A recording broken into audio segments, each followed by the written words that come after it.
Hi everyone, yeah, what's up? So we looked at the symbolism in Home Alone Part 1, and due to the reaction, ladies and gentlemen, we are doing the same thing for the second part. And before we take a very good look at the various symbolisms, I actually experienced some beautiful cinematic experience in Home Alone 2 that I want us to take a very good look at before we proceed with the various symbolism. Now, this actually happened the very first time Kevin met the pigeon lady. Yes, right here. I don't know if you remember what happened in Part 1. The very first time he met Old Man Marley, Kelvin actually took to his heels. And the same thing happened here.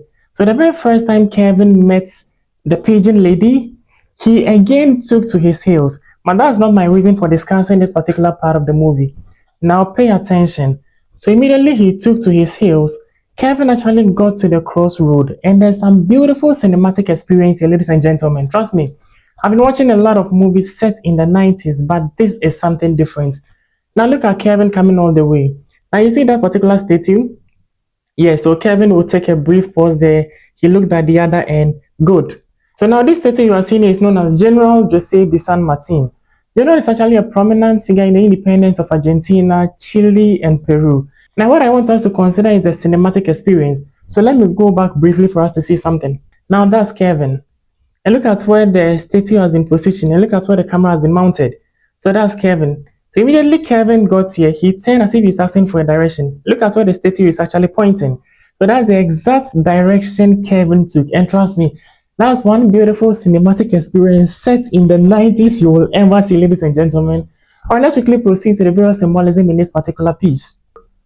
So upon Kevin settling in his hotel in New York, he came to Mr. Duncan to get some toys. Now take a look at something. You see where Mr. Duncan is actually positioned. I want them to pan a little behind Mr. Duncan. You see something for yourself. This is actually where the various symbolisms do start. Now see, you see right behind Mr. Duncan. Yeah, what do you see?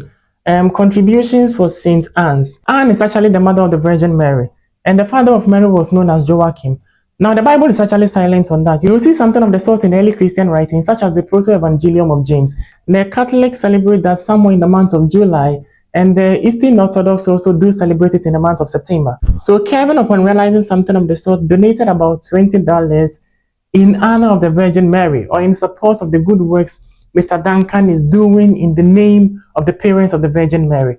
Now, that's the $20 donation made by Kevin I'm talking about.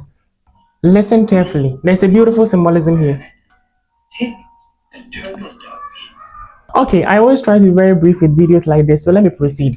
So upon Kevin being so generous with his donation, Mr. Duncan actually thought of it twice to give Kevin something in return. And he personally recommended 2 turtle doves as a gift. Now, according to the man, this symbolizes friendship and love. Let's pay much attention here. 2 turtle doves. Now, we have actually seen the pigeon lady, and we have seen 2 turtle doves. Now, let's go all the way back to the Old Testament as part of the law of Moses in Leviticus. Now, when you read Leviticus, you will understand that upon giving birth to the first male child, the couple needed to go to the church to purify themselves. After the 8 days, the child has been circumcised. Now, when you get to the church, the requirement was to get a lamb for the purification. If the couple could not purchase the lamb, the next available option or alternative is to get 2 pigeons or 2 turtle doves. The same thing actually repeats itself in the New Testament, talking of the book of Luke. I think Luke chapter 2. Yep, Luke chapter 2. You might be familiar with that. Now, let me draw your attention to this quickly. Upon the birth of Jesus Christ, there was this particular man in the church known as Simeon. Simeon has actually been there for long. He was in his old age. But there was this prophecy that Simeon will never see death until he set his eyes on the Savior, Jesus Christ. Aside Simeon, there was another woman there who was also in his old age. Her name was Anne or Anna.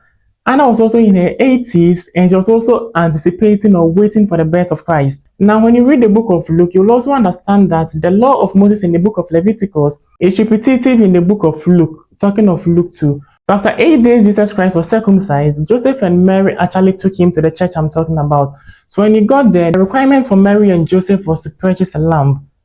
If they could not afford it, the next available alternative was to get 2 pigeons or 2 young turtles. Now, mind you, Mary and Joseph were actually poor. They were not all that well to do. So they actually opted for the second option. They couldn't really afford the lamb. Now let's quickly proceed to another beautiful scene which has got to do with the pigeon lady. So now this is the second time Kevin meets the pigeon lady. Don't forget, Kevin is holding the turtle, so you can describe him as the turtle dove and the pigeon lady. Now, these two symbolism, talking of the turtle and the pigeon, actually represent another perspective in our Christian life. Now, when you read more about turtle doves and pigeons, you understand what I'm talking about. Now, pigeons are more like extroverts, let me simply put it that way. They prefer being in an open space with a lot of crowd. They normally move together. And turtle dove, on the other hand, when you read more about them, you will understand that a turtle dove, for instance, can have one mating partner for the rest of his life. They normally prefer being in a secluded space. You understand? On the part of the pigeon, whereby among its character traits include being in a lot of gathering or being in an open space. Now, that actually reminds me of one thing. Personally, I'm not a church person, but sometimes when I'm talking to people who are in church and they want me to join them, they normally use a common phrase that was actually said by Paul. Never forget the gathering of the saints. And that's something beautiful. As part of the turtle dove, they also prefer being in a secluded space. You understand? They prefer being in a corner. And that also reminds me of something. When you read the book of Matthew, for instance, you understand that the scripture says something that when you are praying, do not act like the hypocrites who stand at the center of the street for the world to see what they are doing. But instead, go to your room, shut the door, pray in secrecy, and your Father in heaven will also respond to you in secrecy. Am I really explaining the scriptures? Wow, bro. Okay. I never thought of that. Okay. Anyway, that was just by the way, ladies and gentlemen. So now we have looked at it from the side of the pigeon and the side of the turtle dove. Now, as an African or as a traditional person that I am, let me bring it to our perspective. Now, in the African traditional society, there's this beautiful phrase or proverb. We normally say that when we meet at the center of the village to observe the full moon and drink some wine, it does not mean individually cannot see the moon in their respective homes, but coming together here generates some sense of togetherness and also creates the impression that we can depend on one another as society. And I can directly relate that what people have been telling me that never forget the gathering of the saints. Now, don't forget something. I have a lot I have this beautiful theory to discuss about what happened right after here. Kevin actually came with the pigeon lady, and that's actually where she resides. But trying to keep this particular video brief, so I wouldn't delve deeper into it, else it's gonna take all our time. I'll try my possible best to do it a second time, whereby I only discuss the theory I have for this particular scene.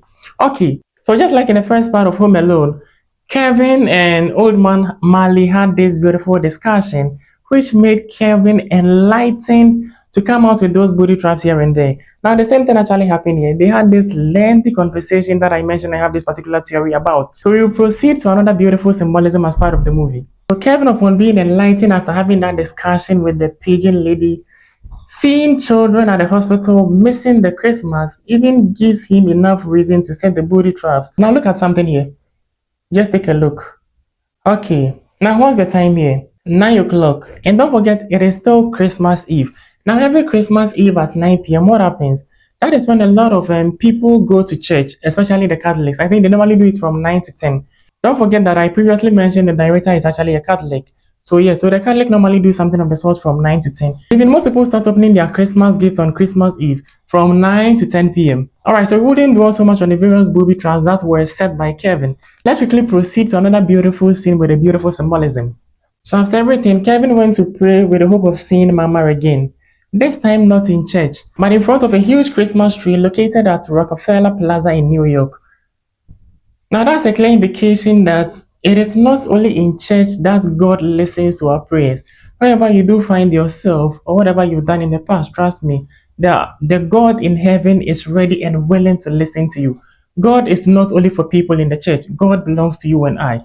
Wherever you do find yourself, ladies and gentlemen, trust me, in prayers, Abba Father will definitely listen to you. So that's Kevin right there.